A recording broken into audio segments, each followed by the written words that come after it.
पत्नी के द्वारा किए जाने वाले मोटे मोटे केस है आईपीसी 498, सीआरपीसी 125 और डीवी। इन केसों के अकॉर्डिंग है जो पत्नी क्या करती है, पति पक्ष के ऊपर एक विशेष दबाव बनाती है कि ये लोग है जो हमारे कब्जे के अंदर आ जाए, जैसा हम बोले वैसा ये करे। तो यहाँ पे उन सभी को अंडर प्रेशर लाने के लिए पत्नी के द्वारा ये केस है जो किए जाते हैं। अगर पत्नी के साथ में रियल में गलत होता है तो यहाँ पे ये केस किए जाते हैं तो पत्नी को एक सॉल्यूशन मिलता है, यानी कि इन केसों के अकॉर्डिंग है जो पत्नी एक समाधान पाना चाहती है, न्याय लेना चाहती है, अपने जो भी अधिकार है उन सभी को प्राप्त करना चाहती है। पर यहाँ पे जिन पत्नियों के साथ में एक्चुअल में ऐसी घटना होती ही नहीं है और फिर भी अगर वो झूठे केस करती है, ये सारे मोटे मोटे केस करती है, तो उन सभी पत्नियों का टारगेट केवल और केवल ये होता है कि पति पक्ष को यहाँ पे दबाव के अंदर लाया जाए। तो यहाँ पे ऐसे जो भी केस है जो पति पक्ष के ऊपर होते हैं और पति पक्ष अगर यहाँ पे चिंतित है तो अब चिंतित होने की बिल्कुल भी आवश्यकता नहीं है। पत्नी के द्वारा किए जाने वाले मोटे मोटे केस है, इन सभी के ऊपर पति के 3 केस है जो भारी पड़ने वाले हैं।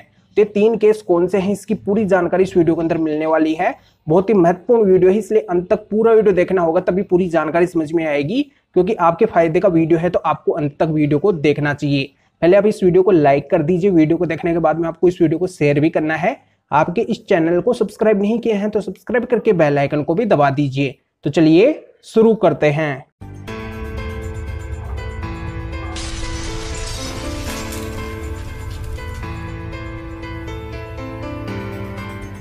तो वेलकम दोस्तों, मैं हूं एडवोकेट जितेंद्र। यहाँ पे मैं क्लियर कर देता हूं कि जिन पति पक्ष के ऊपर झूठा केस होता है आईपीसी 498 का या फिर सीआरपीसी 125 का या फिर डीवी का, तो यहाँ पे पति पक्ष है जो बहुत ज्यादा चिंतित हो जाते हैं, क्योंकि उनको ये नहीं पता होता है कि उनके ऊपर ये केस आने वाले हैं, या फिर उन्होंने ऐसा किया ही नहीं है उस पत्नी के साथ में। और फिर भी अगर उनके द्वारा यानी कि पत्नी पक्ष के द्वारा अगर ऐसे केस किए जाते हैं तो बिल्कुल यहाँ पे पति पक्ष का चिंतित होना स्वाभाविक बात है। बिल्कुल यहाँ पे अंडर प्रेशर में है जो पति पक्ष आ जाता है। तो यहाँ पे पति पक्ष के लिए एक बेस्ट सॉल्यूशन है कि अगर पत्नी के द्वारा आईपीसी 498 या फिर सीआरपीसी 125 या फिर डीवी का ऐसा कोई भी झूठा केस किया जाता है तो पति पक्ष के पास में भी 3 महत्वपूर्ण केस हैं जिनके द्वारा पत्नी पक्ष को यहाँ पे प्रेशर के अंदर लाया जा सकता है।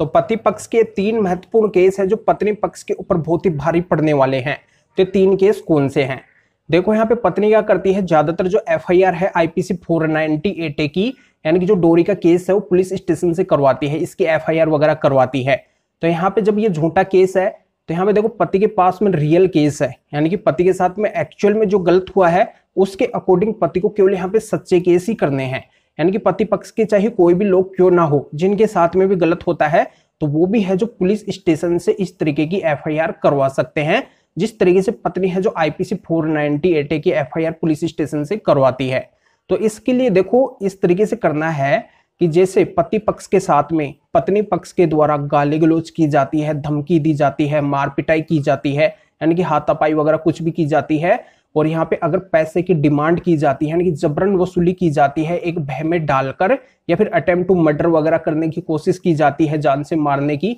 ऐसी कोई कोशिश वगैरह की जाती है, तो यहाँ पे इनसे रिलेटेड जो भी जितने भी एविडेंस है ये सभी अगर पति पक्ष के पास में है, पति पक्ष के पास में है, तो बिल्कुल श्योरली ये एफआईआर है जो पति पक्ष के द्वारा पत्नी पक्ष के ऊपर की जा सकती है। जैसे यहाँ पे मैं विशेष धाराएं बता देता हूं कि अगर पति पक्ष के साथ में अगर पत्नी पक्ष के द्वारा गाली गलौज की जाती है तो यहाँ पे आईपीसी 504 आता है, धमकी के लिए आईपीसी 506 आता है, मारपिटाई के लिए आईपीसी 323 आता है, गंभीर लेवल की अगर कोई इस तरीके की मारपीट की गई है जिससे अगर कोई चोट वगैरह आ गई है धारदार हथियार वगैरह से तो 324 आईपीसी आती है, अगर जबरन पैसे की वसूली की जा रही है, एक दबाव डाला जा रहा है तो आईपीसी 384 आती है, अटेम्प्ट टू मर्डर यानी कि जान से मारने की कोशिश की गई है तो आईपीसी 307 आती है। तो ऐसे ही बहुत सारे सेक्शन होते हैं जिनके अकॉर्डिंग है जो पत्नी पक्ष के ऊपर है जो पति पक्ष के द्वारा एफआईआर लिखवाई जा सकती है। पर यहाँ पे इनसे रिलेटेड एविडेंस होना बहुत ही जरूरी है।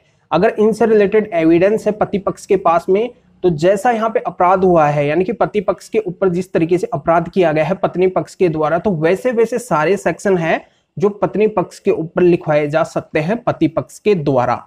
तो ये पहले तो एक एफआईआर के माध्यम से ये केस है जो किया जा सकता है पति पक्ष के द्वारा पत्नी पक्ष के ऊपर। फिर भी अगर यहाँ पे पति पक्ष की कोई सुनवाई नहीं होती है तो संबंधित जो एसपी है उनके पास में इस मैटर में कोई कंप्लेंट दे सकते हैं, और फिर भी अगर सुनवाई नहीं होती है तो सीआरपीसी 156(3) के तहत है जो डायरेक्ट कोर्ट में जाके और वहां से भी ये डायरेक्शन करवा सकते हैं कि इस मामले के अंदर इन सेक्शन के अंदर है जो एफआईआर होनी चाहिए। तो ये है एक बहुत ही महत्वपूर्ण केस होगा जिससे यहाँ पे पत्नी पक्ष है जो पूरी तरह से दबाव के अंदर आ जाएगा। और यहाँ पे इसमें ये भी बात उठ के आती है कि अगर पत्नी के द्वारा पति पक्ष की अगर कोई ज्वेलरी वगैरह ले जा चुकी है, अगर पत्नी यानी कि पत्नी को वो था ही नहीं, फिर भी अगर पत्नी उन सभी को चोरी छिपे है जो ले जा चुकी है, तो यहाँ पे आईपीसी 380 भी आता है और आईपीसी 406 भी आता है। तो ये 2 सेक्शन और भी आते हैं, यानी कि जैसा कि मैं बताया कि जैसा अपराध वैसे सेक्शन, सारे सेक्शन है जो उस तरीके से ऐड हो जाएंगे। अब यहाँ पे दूसरा केस आता है कि पत्नी जैसे डीवी का केस करती है तो इसके एवज में पति पक्ष के द्वारा कौन सा केस किया जा सकता है। तो इसके एवज में किया जा सकता है डिफामेशन का केस, मानहानि का केस, जो होता है आईपीसी 499 और 500। ये 2 सेक्शन है जो इसके अंदर होते हैं। पति पक्ष के ऊपर झूठे गंभीर आरोप लगाए गए हैं, पति पक्ष को अपमानित किया गया है, बदनाम किया गया है, सोशल मीडिया इन सभी प्लेटफॉर्म्स के ऊपर है जो पति पक्ष की छवि को डाउन किया गया है। और यहाँ पे पति पक्ष की ऐसी कोई गलती नहीं थी और यहाँ पे पति पक्ष है जो मुंह दिखाने लायक नहीं बचा है, यानी कि समाज के अंदर है जब इस तरीके की बदनामी हो चुकी है कि सभी लोग हैं जो बातें बना रहे हैं। तो इनसे रिलेटेड अगर कोई भी एविडेंस पति पक्ष के पास में है, यानी कि अगर यहाँ पे इस तरीके की अगर बदनामी हुई है पति पक्ष की, पत्नी पक्ष के द्वारा अगर की गई है, इनकी अगर डायरेक्टली एविडेंस है तो डिफामेशन का केस है जो किया जा सकता है, मानहानि का केस है जो किया जा सकता है। और मानहानि का केस है जो 2 तरीके का होता है। अगर मानहानि करने से अगर आर्थिक नुकसान हुआ है तो सिविल केस करना है सिविल कोर्ट से, और अगर आर्थिक नुकसान नहीं हुआ है तो क्रिमिनल केस किया जा सकता है सेशन कोर्ट से। तो ये जानकारी समझ में आ गई होगी। अब कई लोगों की ये भी सवाल आते हैं कि हमारे ऊपर पत्नी पक्ष के द्वारा है जो झूठा केस किया गया है, तो उस केस को जीतने के बाद में क्या हमें मानहानि का केस करना चाहिए या फिर पहले ही हमें मानहानि का केस है जो कर देना चाहिए। अगर इनके डायरेक्टली एविडेंस है तो पहले भी है जो ये मानहानि का केस किया जा सकता है। अगर यहाँ पे डायरेक्टली एविडेंस नहीं है तो यहाँ पे जो भी केस है जो पति पक्ष के ऊपर किया गया है पत्नी पक्ष के द्वारा, तो वो केस है जो पति पक्ष के अंदर आ जाता है। तो यहाँ पे तब है ये मानहानि का केस किया जाता है, तब और भी स्ट्रॉन्ग मानहानि का केस होता है, यानी कि पूरी तरह से फिर मानहानि का केस है जो मजबूत होता है। तो यहाँ पे पति पक्ष है जो ये केस करता है तो पत्नी पक्ष को श्योरली पनिशमेंट मिलती है, इसमें कोई भी डाउट वाली बात नहीं है। अब इसमें तीसरा केस आता है कि जैसे पत्नी के द्वारा सीआरपीसी 125 मेंटेनेंस का केस किया जाता है, तो इसके एवज में पति के द्वारा कौन सा केस किया जाए। तो इसके एवज में होता है पति के द्वारा एचएमए सेक्शन 24 का केस, पर इसकी कुछ शर्तें हैं। शर्तें इस तरीके से है कि अगर पत्नी की इनकम है,